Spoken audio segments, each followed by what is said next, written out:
ओम त्र्यंबकं यजामहे सुगंधिं पुष्टिवर्धनम् उर्वारुकमिव बन्धनान् मृत्योर्मुक्षीयमामृतात्। ओम शांति शांति शांति। परमपिता को नमन, आप सभी लोगों को मेरा अभिवादन। गीता की ये तीसरी कक्षा है, प्रथम अध्याय का ये द्वितीय भाग है। जैसा कि हमें विदित है कि इस कक्षा को हमने चिन्मय मिशन के किसी एक सुयोग्य विद्वान द्वारा बनाई गई पीपीटी के माध्यम से पढ़ने का प्रयत्न किया है। तो उसमें कई त्रुटियां तो हैं, लेकिन फिर भी एक व्यक्ति ने कुछ श्रम किया है। उसके माध्यम से केवल ओवरलुक की गीता की होगी, कोई गंभीर ज्ञान हमें इसमें नहीं मिलेगा। और जब द्वितीय बार इसको सार्वजनिक करेंगे तब फिर इसमें जो त्रुटियां रही है उसको सुधारने की कोशिश करेंगे। और मेरे लिए भी एक प्रारंभिक प्रवेश होगा और फिर एक दूसरी जो कक्षा है यानी दूसरा सत्र है उसकी हमें प्रतीक्षा करनी पड़ेगी, जिससे थोड़ा प्रभावी बन सके। तो इसलिए इसको अभी हमने व्यापक रूप से प्रचार प्रसार करने का विचार नहीं बनाया। आइए, जो हमारे सामने है साधन, उसके माध्यम से एक बार गीता को अध्ययन करते हैं। बाकी ये शास्त्र तो ऐसे हैं कि वर्षों इसमें श्रम करें तभी कुछ फल मिलता है, तत्काल तो कोई बड़ा फल नहीं मिलता। ये मेरा अनुभव है। ये आपके सामने पीपीटी है। पिछली वीडियो अगर आपने देख ली होगी तो समस्या नहीं होगी। तो पूर्व प्रकरण यह है, हमने गीता का जो महात्म्य है, महात्म्य यानी जो महिमा है उसको महात्मा कहते हैं, और महिमा से संबंधित जो उक्तियां हैं उनको महात्म्य कहते हैं। तो पीपीटी कार ने सही लिखा है इस शब्द को, बाकी गलती हो कोई बात नहीं। तो गीता महात्म्य जो है यानी गीता के की महिमा से संबंधित जो कथन है उनका अध्ययन कर लिया था। अब हमारा जो बिंदु है, आज मेरी टिप्पणी के हिसाब से मैं भी पढ़ाने से पहले एक बार देखता हूं कि आज क्या पढ़ेंगे। तो 36 नंबर पीपीटी का जो पृष्ठ है वहां पे चलते हैं। अब ये आपके सामने 36 है, यहाँ से गीता को आज पढ़ेंगे। केवल सार ही मात्र हमारा हाथ लगेगा। देखते हैं कि दूसरे अध्याय में किस तरह पीपीटी उन्होंने बनाई है, और एक बार तो कम से कम हमें श्रम करना पड़ेगा। इसके बाद फिर गंभीर ज्ञान के लिए पात्रता हमें हो जाएगी। तो इसमें जैसे उन्होंने दिया है उस हिसाब से कि कुरुक्षेत्र के युद्ध स्थल में सैन्य निरीक्षण, अर्जुन ने कहा कि मुझे दोनों सेनाओं के बीच में तुम लेके खड़े करो, और इस तरह। इसके बाद गीता का एक सार हमारे सामने दिया है, ये महत्वपूर्ण है इस पीपीटी का। तो इसको एक बार हम आज नजर लगाते हैं इस पे, क्या क्या इसमें चर्चाएं हुई है। तो इसमें 1 से 11 दुर्योधन का सैन्य निरीक्षण, मैंने कहा था गीता की पुस्तक साथ में होनी चाहिए, तो एक बार इस हिसाब से हम देखते हैं। 1 से 11, एक में धर्म क्षेत्र कुरुक्षेत्र आदि की बात हुई है कि धृतराष्ट्र पूछते हैं कि मेरे बेटे और पंडु के बेटों ने कुछ लड़ाई करने का विचार बनाया था, युद्ध क्षेत्र में पहुंच चुके हैं, क्या क्या वो किए हैं।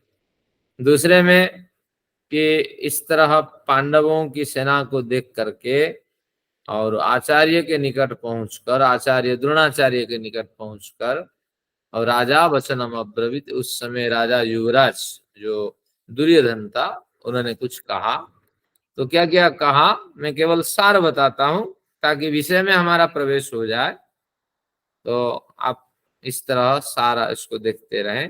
तीसरे नंबर में श्लोक में उन्होंने कहा, किन्होंने, कि अब संजय कह रहा है कैरेक्टर के हिसाब से, और वास्तविक के कथन तो व्यास कर रहे हैं। तीसरे नंबर में हमने श्लोक में, जिनके पास गीता पुस्तक है वो निकाल लीजिए। गीता के प्रथम बिंदु पे हम चर्चा कर रहे हैं। 1 से 11 में उन्होंने कहा दुर्योधन का सैन्य निरीक्षण प्रकरण है। तो 2 श्लोक हमने देख लिया है। अब इसको रिमाइंड करके वीडियो जब आ जाएगी सुन लेना। तीसरे बिंदु पे यानी तीसरे श्लोक में उन्होंने कहा, किन्होंने, कि दुर्योधन के मुख से कहलवा रहे हैं। कौन? व्यास जी। क्या कहलवा रहे हैं? कि हे आचार्य, यानी दुर्योधन द्रोणाचार्य के निकट पहुंच चुका है और वो कह रहा है, वाइब्रेट करते ना बस, मैं बंद कर देती हूँ। चलो फिर मैं आती हूँ। हाँ जी। तो इस तरह व्यास जी दुर्योधन के मुख से कह रहे हैं कि हे आचार्य, मैं म्यूट कर देती हूँ। पांडु पुत्रों की बड़ी सेना को देखी है, और जिसमें द्रुपद का जो पुत्र है, द्रुपद के जो पुत्र है, द्रुपद एक राजा रहे, मैं बंद कर देती हूँ। उनकी अगुवाई में सेना लड़ाई के लिए तैयार बैठी है। तो और कौन कौन योद्धा है? चतुर्थ में श्लोक में ये कहा कि भीम है, अर्जुन है, युयुधान नामक एक योद्धा है, विराट भी है और द्रुपद भी है। तो इस तरह भीम, अर्जुन, युयुधान, विराट, द्रुपद, ये पांचों का नाम है एक श्लोक में, चौथे नंबर श्लोक में। पांचवें नंबर श्लोक में धृष्टकेतु है, चेकितान है, काशीराज है, ये 3 है। पुरुजित, कुंती भोज, सौव्य, ये 3 है। 6, इस तरह 6, 5, 11। युधामन्यु, विक्रांत, उत्तमौजा, सौभद्र और द्रौपदेया। यानी युधामन्यु एक युद्ध करने वाला योद्धा था, एक योद्धा, उसकी कुछ सेनाएं हैं। तो इस तरह विक्रांत, युद्धामन्युश्च विक्रांत, नहीं, विक्रांत उसका विशेषण है। उत्तम औजास, उत्तम औजा एक योद्धा है। सौभद्र, सुभद्रा के पुत्र जो अभिमन्यु है वो भी है। और द्रौपदी, या द्रौपदी के भी कुछ बच्चे हो चुके थे, क्योंकि 5 भाइयों के साथ उनका विवाह था, सबसे एक एक संतान उनको मिली थी। तो इसलिए ये भी द्रौपदी या द्रौपदी से संबंधित जो पुत्र है वो भी अपनी अपनी सेना के साथ इस लड़ाई के मैदान में उतर चुके हैं। तो इस तरह उन्होंने इनकी बात कह करके अब द्रौपदेयास्य बहुवचन में कह करके अन्य सेनाओं का कथन कर दिया है। केवल व्यास ही अपने विचार रख रहे हैं कितने योद्धाओं के नाम गिनाएं। तो इसलिए कुछ योद्धाओं के नाम गिना दिए। ऐसा नहीं है कि लकीर नहीं है कि इतने योद्धा वहां मौजूद थे। फिर उन्होंने दुर्योधन के मुख से कहलवाए व्यास ने कि हमारे सेना में भी कुछ विशिष्ट नायक हैं, और आपके संज्ञा के लिए, आपकी जानकारी के लिए मैं बताता हूं। तो ये 11 नंबर तक ये बिंदु चलेंगे। अभी 8वें नंबर श्लोक में कहा कि आप हैं यानी जो द्रोणाचार्य आप हैं, भीष्म है 2, कर्ण है 3, कृपाचार्य 4, और समितिंजय उसका विशेषण है। समितिंजय संग्राम को जीतने वाला कृपाचार्य। और अश्वत्थामा 5, विकर्ण 6 और सौमदत्ती 7। इस तरह इन 7 सेनाओं की बात कही। और आगे फिर व्यास स्वयं ही थक गए, कितनी सेना गिनाए। तो स्वयं कहते हैं अन्य च बहवः सूरा मदर्थे त्यक्त जीवित। आप सब ग्रंथ लिखते हैं, आपको पता है, तो इसलिए स्वयं थक करके कहा इस तरह गिन लेना। आगे तो बड़ी चर्चा करेंगे। तो इसलिए ये सब दुर्योधन के लिए प्राण त्यागने के लिए तैयार हैं। नाना शस्त्र प्रहरणा सर्व युद्ध विशारदा। अनेक शस्त्रों को, विविध शस्त्रों को प्रहार करने में ये कुशल हैं और शस्त्र लेकर के आए हैं। 2 शब्द आपको नोट करने होंगे, शस्त्र और अस्त्र। अस्त्र का मतलब है असुक्षेपणे, और शस्त्र संस हिंसायाम। शस्त्र का मतलब है कि शस्त्र का मतलब है संसन करना, यानी हत्या करना, काटना। जो तलवार होते हैं, और जो परिघ होते हैं, जो गदा मुदगर आदि होते हैं, तो पास में रह करके जब हमला किया जाए और हाथ से भी वो पदार्थ न छूटे, तो उसका नाम है शस्त्र। हमें ये ज्ञान रखना चाहिए। शस्त्र यानी संसन, संसन यानी हत्या। इससे हाथ में रख करके हत्या की जाए वो शस्त्र है। और असुक्षेपणे, जो दूर में रह करके फेंका जाता है, उसका नाम है अस्त्र है। अब इसमें आपको 16 नंबर बिंदु पे एक बढ़िया बिंदु मिलेंगे। 16 नंबर अभी मैं बताता हूँ। अभी मैं देख रहा था कि ये शस्त्र के संदर्भ में, अभी मैं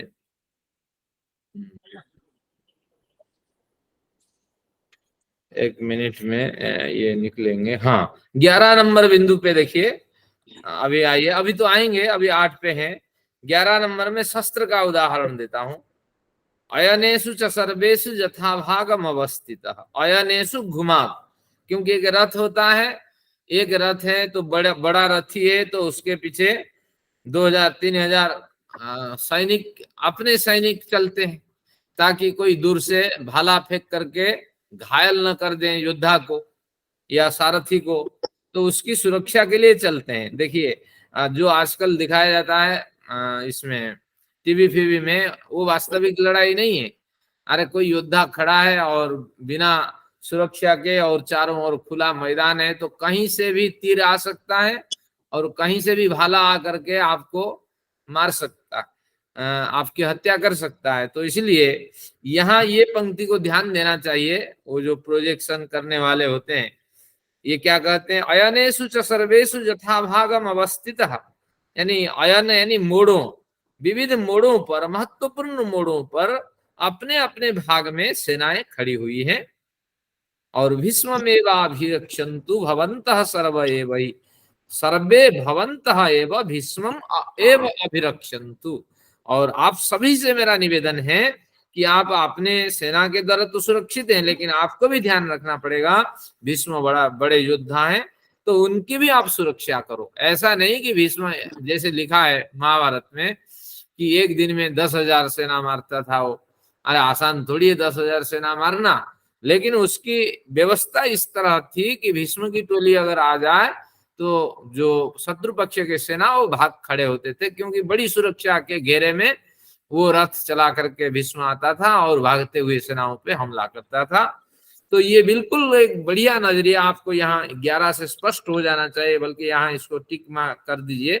लड़ाइयाँ कैसी होती थी, एक रथ होता था प्रमुख रथी, उसके साथ भी 5,000 10,000 सैनिक, और विविध प्रकार से सुरक्षित होके चलते थे कि ऊपर से भी भाला न आए, न तीर आए। तो इस तरह पूरी व्यवस्था के साथ लड़ाइयां होती थी, जहां व्यास के वचन से स्पष्ट होता है। और आज जो दिखाया जाता है और हमारे धर्म पे टिप्पणियां की जाती है कि हमारे जो योद्धा है तो केवल वही लड़ता था और दूसरे लोग उसको हमला नहीं करते थे, पाप मानते थे। ऐसा नहीं है, लड़ाई में जीत प्रमुख है। बल्कि कुछ शर्तें ऐसी थी योद्धाओं के लिए, लेकिन सेना तो कभी भी कहीं से भी हमला कर सकती थी। तो यहाँ ये 11 नंबर जो श्लोक है, ये इसका प्रमाण है। तो अब योद्धाएं गलतियां नहीं करते थे, ये उनकी एक नियम बना था, एक चुक्ति बनी थी, एक संधि बनी थी लड़ाई से पूर्व। लेकिन लड़ाई के मैदान पे कई बार ये नियम को तोड़ा भी गया है। तो ऐसा नहीं कि कोई भाला नहीं फेंकता था, केवल ही एक योद्धा दूसरे योद्धा से लड़ता था, ऐसी बात नहीं है। तो अब 8वें नंबर को हम पकड़ते हैं। उन्होंने कहा कि इतने वीर यहाँ उपस्थित हैं। 9 में भी वही कहा कि समस्त जो सेना वर्ग है वो लड़ाई के लिए तैयार है, शस्त्र और अस्त्र से सज्जित है। 10 नंबर में उन्होंने ही कहा कि अपर्याप्तम तदस्माकम विष्णु के द्वारा जो रक्षित सेनाएं हैं वो अपर्याप्त है, इनकी कहाँ तुलना करें, कहाँ तक गिनती करें। क्यों अपर्याप्त से मतलब पूरे भारत से सभी राजाओं के जो आश्रित थे उन राजाएं, तो उनसे उन्होंने निवेदन किया था। सभी ने 5,000 10,000 2,000 1000 सेना भेजे थे, तो उस सेना की लीडिंग करने वाले भी जो होते थे सेना नायक, वो सब आए हुए थे, इसलिए चारों ओर वो फैले हुए थे। तो इसलिए इनकी संख्या भीष्म के द्वारा जो भीष्म की अगुवाई में किए गए जो सेना का निरीक्षण है, तो उससे पता लगता है कि अपर्याप्त सेना वहां खड़ी है। और भीष्ममेवाभिरक्षितम, भीष्म जो भीममेवाभिरक्षितम, भीम भीष्म की जगह पे शत्रु पक्ष में भीम एक बड़े सेनानायक के रूप में मौजूद थे, तो उनके द्वारा जो सेनाएं दिखाई पड़ती थी वो पर्याप्त है, छोटी सी टुकड़ी जैसी दिखाई पड़ती थी। तो एक छोटी सेना एक बड़ी सेना से लड़ाई के लिए वहां उपस्थित है। इस तरह स्वयं अपने जो तारीफ है वो दुर्योधन करता रहा, यानी दुर्योधन नहीं करता रहा, बल्कि व्यास दुर्योधन को पात्र बना करके उसके मुख से कहलवाते रहे। तो 11 नंबर भी आपने पढ़ लिया, लड़ाई कैसी होती है, कैसे सुरक्षित मोड में सभी सेना आप व्यवस्थित रहो और भीष्म की हर संभव सुरक्षा प्रदान करते रहो। तो इस तरह की बात हुई। क्या बोल रहे हैं गीता? अब आपने 1 से 11 नंबर जो प्रकरण थे उनका सारांश देख लिया। 12 से 19 तक का सारांश देखते हैं। यू कैन अब नहीं, अभी तो इस तरह तो अब आपको गीता की पुस्तक निकाल के रखना पड़ेगा, माइक बंद करनी पड़ेगी, आपस बात न आए, और आपस में आप बात करें या सुने अलग बात है। अब 12 नंबर बिंदु पे हम आते हैं। 12 से 19 तक इसमें कहा कि शंख बजाना और पांडव का विजय चिन्ह का कुछ संकेत, इस तरह उन्होंने एक कंटेंट हमारे सामने रखा, इसको देखते हैं। अब तस्य संजनयन हर्षम कुरुवृद्ध पितामह, तो इस पद्य में कहा गया कि सभी कुरुवृद्ध पितामह के साथ अब सभी ने एक एक शंख उठाया और बजाना शुरू किया। ततः शंखाश्च भेरियश्च प्रणवानक गोमुखा, यहाँ 13 नंबर में शंख भी बजने लगे, भेरियां बजने लगे, प्रणव बजने लगे, आनक बजने लगे, गोमुख बजने लगे।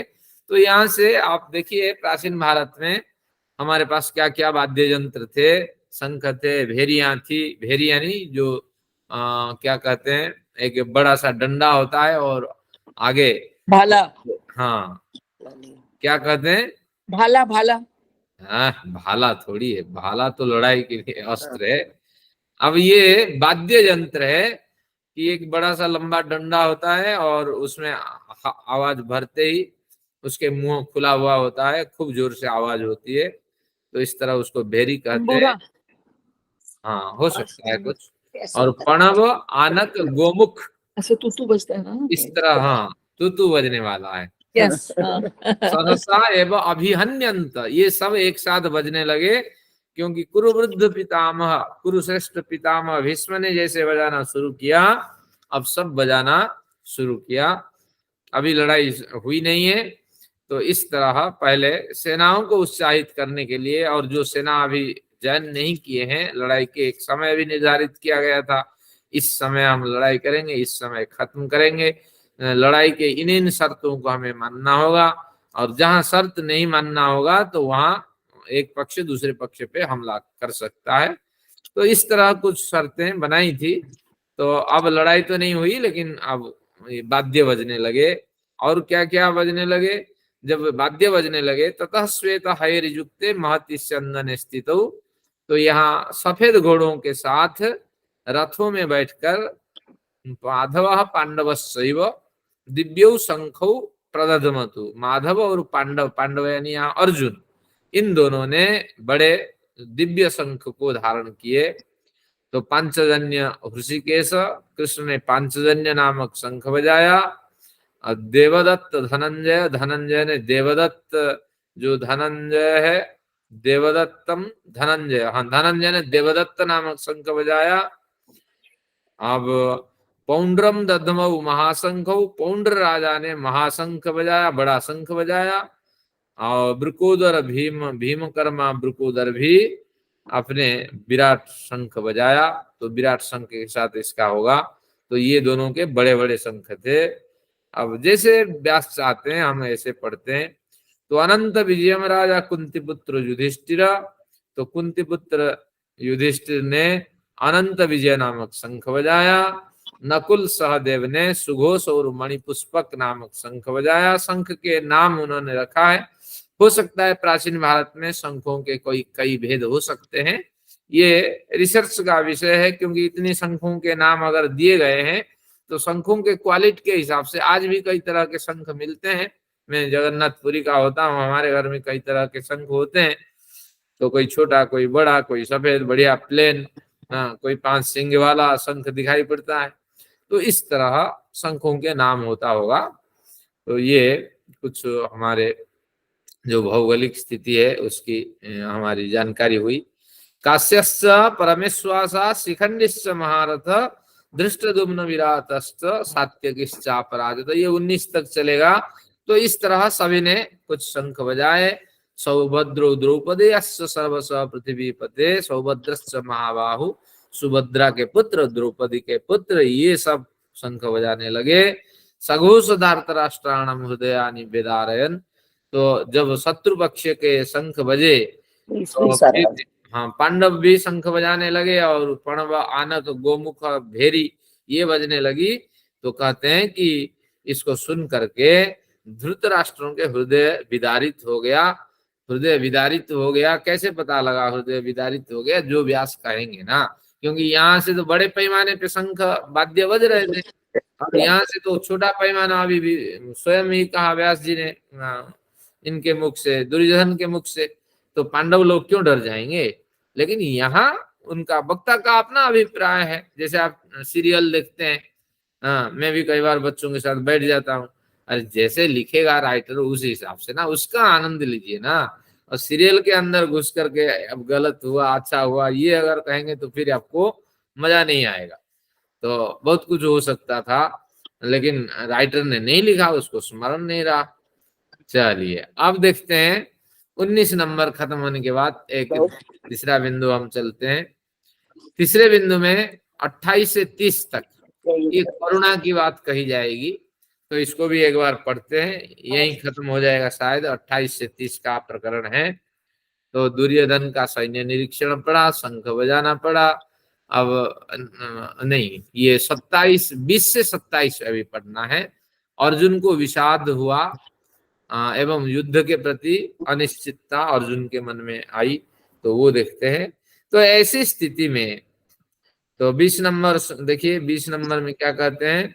अथ व्यवस्थितान दृष्ट्वा धार्तराष्ट्रान कपिध्वजः, कपिध्वज रथ पे व्यवस्थित रूप से बैठा हुआ, प्रवृत्ति शस्त्र संपाते धनुरुद्यम्य पांडव। इस पर हथियारों की टक्कर आरंभ हो जाने पर बानर के चिन्ह वाली ध्वजा वाले पांडव अर्थात अर्जुन ने धृतराष्ट्र के पुत्रों को सामने व्यूहबद्ध खड़े देखकर धनुष तान कर इस तरह बोला, यानी अब लड़ाई होगी। जब सारे शंख आदि बजने लगे तो कहीं मेरे पे हमला न हो जाए, तो धनु को तान करके अब उन्होंने, अर्जुन ने बड़े उत्साह के साथ कृष्ण से कहा, ऋषिकेश तथा वाक्यमिदमाह महीपते सेनयोरुभयोर्मध्ये रथम स्थापयेमच्युत। ऋषिकेश यानी ऋषिक यानी निद्रा, और केश यानी ऋषिकेश, ऋषिक यानी निद्रा। इस निद्रा यानी मोह निद्रा, अज्ञान रूपी निद्रा का जो स्वामी है, यानी जो उसको नष्ट करने वाला है, आयत्त में रखने वाला है, उस तरह भगवान का नाम ऋषिकेश दिया गया। तो उस ऋषिकेश को अब अर्जुन ने कहा कि हे अच्युत, हे ऋषिकेश, तुम क्या करो कि रथ दोनों सेनाओं के बीच में रख लो, और कौन माय का लाल है जो मेरे से लड़ने के लिए तैयार है, मरने के लिए तैयार है, हमसे लड़ने के लिए तैयार है। अब जब तक रखते हो मैं क्या करूं वहां? यावदेता निरीक्ष्य हम युद्ध कामान अवस्थितम कैर्मया सह युद्धव्यमस्मिन रण समुद्यमे। इस रण में मेरे से रण क्षेत्र में, युद्ध क्षेत्र में मेरे से लड़ने के लिए कौन कौन उपस्थित है, एक बार तो देखूं। तो 27 तक चलते हैं। योच्यमानान अवेक्ष्ये हम जय तत्र समागत धार्तराष्ट्रस्य दुर्बुद्धे युद्धे प्रिय चिकीर्षव। तो प्रिय की इच्छा करने वाले दुर्बुद्धि धृतराष्ट्र के बेटे के कारण जो यहाँ उपस्थित हैं, मैं उनको देखना चाहता हूँ। तो इस तरह फिर संजय के मुख से कुछ कहलवाते हैं। व्यास जी क्या कहते हैं, एवं मुक्तो ऋषिकेशो गुडाकेशेन भारत सेनयोरुभयोर् मध्ये स्थापयित्वा रथोत्तमम्। तो इस तरह जब उसने कहा तो गुडाकेश ऋषिकेश ने, गुडाक भी मोह निद्रा है, तो उसी का जो ईश है वो स्वामी है, मालिक है, उन पे आयत्त रखने वाला है, तो वो भगवान स्वयं होते हैं। तो यहाँ गुडाकेश शब्द कह करके कृष्ण को एक विशेष संज्ञा दी गई है। तो इस तरह से दोनों सेनाओं के मध्य में मेरे रथ को रख लो। और फिर 25 में कहते हैं, भीष्म द्रोण प्रमुखतः सर्वेषां च महीक्षितान् उवाच पार्थ पश्येतान् समवेतान् कुरुनिति। मैं उन समवेत कुरुओं को देखना चाहता हूँ जो भीष्म द्रोण के साथ बड़े बड़े राजा लोग आए हुए हैं। तत्रा पश्यत स्थितान् पार्थ पितॄनथ पितामहान् आचार्यान् मातुलान् भ्रातॄन् पुत्रान् पौत्रान् सखींस्तथा। तो मैं देखना चाहता हूँ कि कौन पितर लोग, बूढ़े लोग लड़ाई के लिए आए हैं, पितामह लोग, दादा के श्रेणी के लोग आए हुए हैं, और आचार्य लोग आए हुए हैं, मामा लोग आए हुए हैं, भाई लोग आए हुए हैं, उनके बच्चे आए हुए हैं, उनके बच्चों के भी बच्चे आए हुए हैं, वो भी मैं देखना चाहता हूँ। ससुरासुरदस्यैव सेनयोरुभयोरपि। मेरे ससुर लोग भी आए हुए हैं और उनके संबंधी भी आए हुए हैं। तान् समीक्ष्य स कौन्तेय सर्वान् बन्धूनवस्थितान्। इन सबको मैं देखना चाहता हूँ। तो इस तरह 27 की बात हुई है। 28 से 30 तक एक बढ़िया प्रकरण है। ये प्रकरण भी थोड़ा स्पर्श करता हूँ। अर्जुन को विषाद हो जाए तो क्या क्या विषाद में स्थितियां घटेगी, तो अर्जुन तो सुनने को तैयार ही नहीं है। हाँ, अब देखेंगे। तो अब 28 पे चलते हैं। कृपया परयाविष्ट विषिदन्निदम् अब्रवीत। इसकी बड़ी चर्चा नहीं इसलिए कर रहा हूं क्योंकि ये केवल एक कथा है, तो कथा का प्रकरण थोड़ा शीघ्रता से हम कवर करते हैं। कृपया परयाविष्ट विषिदन्निदम् अब्रवीत दृष्टेमं सोजनम कृष्णम युयुत्सुम समुपस्थित। तो कहते हैं कि ये विषिदन्निदम् अब्रवीत, अब इनको देख करके अर्जुन ने कहा कि परया कृपया, बड़ी दीनता को प्राप्त करता हुआ अर्जुन ने कहा कि मैं अपने स्वजनों को देख रहा हूं जो युयुत्सुम समुपस्थितम, मेरे से लड़ने के लिए, वह हमारी सेनाओं के साथ लड़ने के लिए उपस्थित हैं। तो सिदंति मम गात्राणि मुखम च परिशुष्यति। क्योंकि तत्काल तो नहीं देखा होगा, चारों ओर घूम घूम के देखा होगा, बूढ़े लोग भी आए होंगे और जवान भी आए होंगे, और फिर मामा चाचा ताऊ क्या क्या कौन कौन नहीं आए होंगे। हमारी कक्षा में अगर विजय मैडम आ जाती है, भाभी जी आ जाती हैं और आप सब आ जाते हैं, तो फिर लड़ाई के मैदान में तो सभी आ जाते हैं। तो उस समय की रीति रिवाज उस समय रीति रिवाज इस तरह थी कि क्षत्रिय को हाँ लड़ाई के मैदान में उपस्थित होना चाहिए। तो इस तरह 29 में भी उन्होंने कहा कि अब सिदंति मम गात्राणि, मेरा शरीर शिथिल हो रहा है, मुख सूखता जा रहा है। अब सूखता जा रहा है, पानी भी तो लेकर के रथ में गया होगा, उनको भी पता है, खाना भी वही होगा, पता नहीं लड़ाई लंबी चले, खाना भी वही खाना पड़ेगा उनको। तो बेपथुश्च शरीर में रोमहर्षस्य जायते। तो शरीर में बेपथु हो रहा है, शरीर आगे पीछे चलने के लिए तैयार ही नहीं है, और रोमहर्षस्य जायते, सारे रोम पुलकित हो रहे हैं। दुख में रोम पुलकित हो जाता है, सुख में भी पुलकित हो जाता है।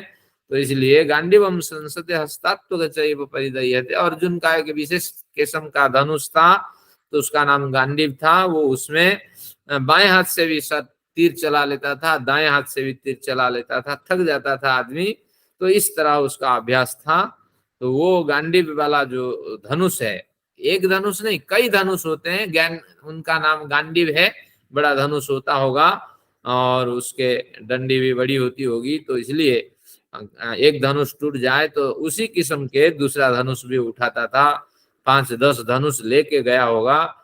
और फिर सभी तरह के अस्त्र तो मौजूद रहे होंगे, इसलिए तो रथ चलता है साथ में, क्योंकि रथ में सभी तरह के खतरनाक हथियार भरे रहते हैं।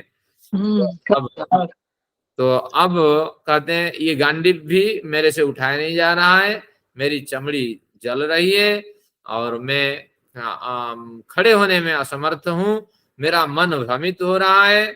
31 में कहा निमित्तानि च पश्यामि विपरीतानि केशव। अब 31 से अगला बिंदु आएगा, विजय में आनंद की अनुभूति न करना। तो ये अर्जुन का विषाद जो प्रकरण है यहाँ तक आता है। अर्जुन किस किस स्थिति में है। हम भी कई बार हो जाते हैं, जब तनाव होता है हम वहीं खड़े रहते हैं, अपने आप आंसू गिरने लगते हैं, शरीर कांपने लगता है, कुछ सीखते हैं और एक शब्द को बार बार हम रिपीट करते हैं। तो ऐसी कुछ स्थितियां अर्जुन को प्राप्त हो गई। जब देखा अर्जुन ने, तो ये स्थिति जब प्राप्त हुई, अब लड़ाई के लिए उन्होंने मना कर दिया होगा, फिर कुछ ने उसको समझाया होगा। तो इस तरह कुछ प्रकरण है। अब मुझे किसी वेबिनार में आज ज्वाइन करना है, तो इसलिए ये सत्र को अर्जुन को यहीं विषाद पे छोड़ देते हैं। अर्जुन को थोड़ा रोने दीजिए और कृष्ण को भी, आपको तो चुप कराना चाहिए, ये तो गलत बात है ना। हाँ, कृष्ण को भी थोड़ा तैयारी होने में समय लगेगा। क्या क्या बोलेंगे कृष्ण, भैया तुम्हारे अगर इस तरह मुख सूखता जा रहा है, पानी पी लो। हाँ, और पंखा भी हो गई, व्यवस्था भी तो होगी ना सारी रथ में। तो इस तरह इनकी सेवा यत्न करते हैं।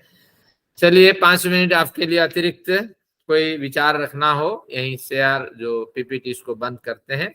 हम पढ़ेंगे इनके हिसाब से, ऐसा नहीं कि हम केवल उसमें ओवरलुक करके चल देंगे। पहले विषय को भलीभांति पढ़ेंगे, समझेंगे, इसके बाद फिर पीपीटी पे नजर डालेंगे।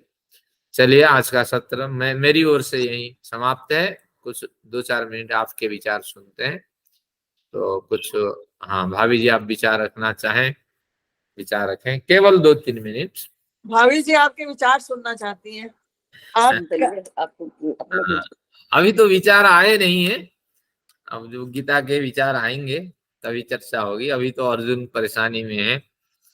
अर्जुन तो बहुत परेशानी में है। ये तो हम सभी जानते हैं कि जब महाभारत शुरू होने वाली थी तो बहुत टाइम लगा था अर्जुन को तैयार होने में। इसीलिए कृष्ण जी की वहां पे भूमिका बहुत महत्वपूर्ण थी कि उन्होंने उसको समझाया, फिर उसको वो चक्षु दिए जिससे कि वो देख सके अर्जुन कि ये जो सब हैं ये बंदे गए हुए हैं सब। बिल्कुल, एक बढ़िया बात कही है विजय मैडम ने। हमें पता नहीं है, अर्जुन उत्साह के साथ लड़ाई के मैदान पे नहीं गया होगा और तत्काल देख करके मन में परिवर्तन नहीं आता है, नहीं आता, क्योंकि लड़ाई होती है, नींद भी खराब होती है, कल कहीं जाना है, जैसे विदेश जाना है नैना मैडम को, तो नींद ही नहीं आएगी। तो उसी तरह लड़ाई होगी, कई दिनों से अर्जुन सोया नहीं होगा, बार बार इसके फल पे, प्रतिक्रिया पे विचार करता होगा और तैयारी नहीं होगा। उसको तैयार करके लेके गए हैं सुबह, अब लेके गए तो है लेकिन वहां जाके फिर वो मुकर गया। तो ये कुछ स्थितियां हुई होगी, लेकिन जैसे दिखाया जाता है या शास्त्रों में लिखा है, वास्तविकता वो नहीं है। तो ये एक महत्वपूर्ण बिंदु है, चर्चा से ये बिंदु हमें मिलते हैं। नहीं, हमें तो यही बताया गया ना कि देखो अर्जुन और वो जो पांडव जो थे वो एक अच्छे वो थे, उनके विचार बहुत अच्छे थे और वो तैयार नहीं थे कि आगे सगे संबंधी तो है ना, जो 100 कौरव थे तो वो भी तो उनके भाई बंधु थे। कौरवों ने उनको नहीं माना लेकिन पांडवों तो मानते ही थे, इसीलिए उसको बहुत तकलीफ थी। तो उसको समझाने में कृष्ण जी को समय लगना ही था, क्योंकि it was not that easy कि उसको बोलो जिन्हें नहीं भाई बंधु, दादा दादी और दादा वगैरह, चाचा, सब हम बड़े अपने आप को ही रखें, हम अपने आप को ही रखें, चाहे जितनी मर्जी लड़ाई हो, लेकिन ऐसे में हमें थोड़ा सा सोचना पड़ेगा। तो वहां पे हमारे बड़े बुजुर्ग समझाते हैं, यहाँ पे कृष्ण जी ने उसको तैयार किया। वैसे मैक्सिमम श्लोक पढ़े ही कृष्ण जी ने, अर्जुन ने कितने, खाली 30 श्लोक, 30-35। हाँ हाँ, नहीं इतना समय नहीं लगा होगा समझाने में, तो व्यास का अपना विचार है, लेकिन पहले उसको काफी समझाए होंगे, रात से 5-7 दिन से, हफ्ते भर से, बहुत टाइम लगा उसको। हाँ, उस लड़ाई के मैदान पे देखिए सब हथियार उठाने के लिए तैयार हैं, शंख बज चुका है।